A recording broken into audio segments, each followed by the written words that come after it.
Can I just ask, though, what, if you don't mind, Mr. Neuenschwanger, I've read what you said. Has Apple ever gone before a parliamentary committee or submitted a submission to a national parliament on a lawful access regime that Apple actually supported?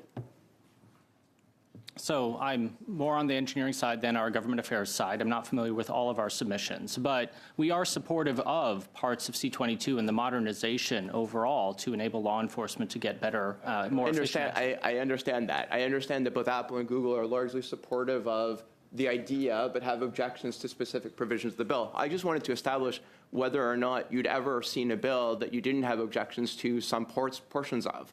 I think people are overstating some of the objections. I don't disagree with some of the objections you raised, but I think there's claims that are being made, for example, surveillance equipment that could be installed in devices and forcing companies even under orders to put surveillance equipment that I don't think are reasonable or logical, and I don't think they bear out in the wording of the bill. So what I'm asking is, have you guys ever gone before a committee or made a submission in the UK, in Australia, in the US, and said, wow, we think this bill is great?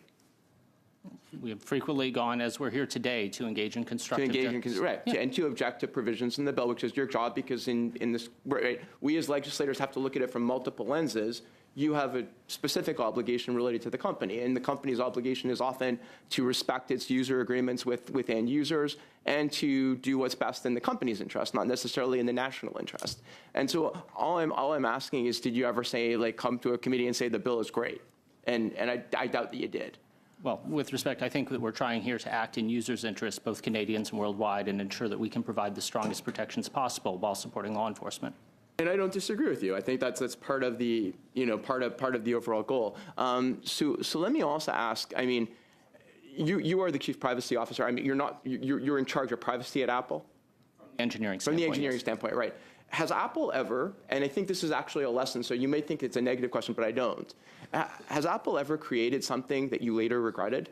For example, with respect to privacy interests, like I'll give you the IDFA as an example.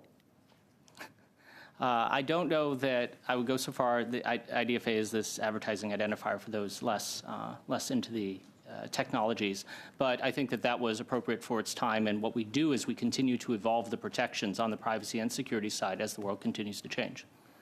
But you did create something that eventually had ramifications that you probably in your team that was creating it didn't even realize when you first created, right? In terms of how developers actually use this to thwart users, what you thought would be users' preferences. Well, I remember that. I take it as a given that attacks and uses of data only increase and grow stronger over time, which is why we continue to move forward and innovate on the protection side.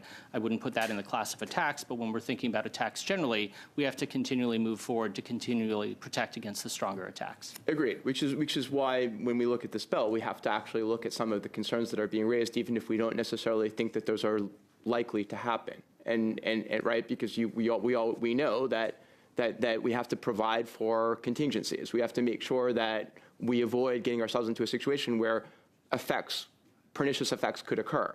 I mean, I'm actually sympathizing with what you're saying because whether I read it in the bill or not, I think we want to provide for the concerns that are there.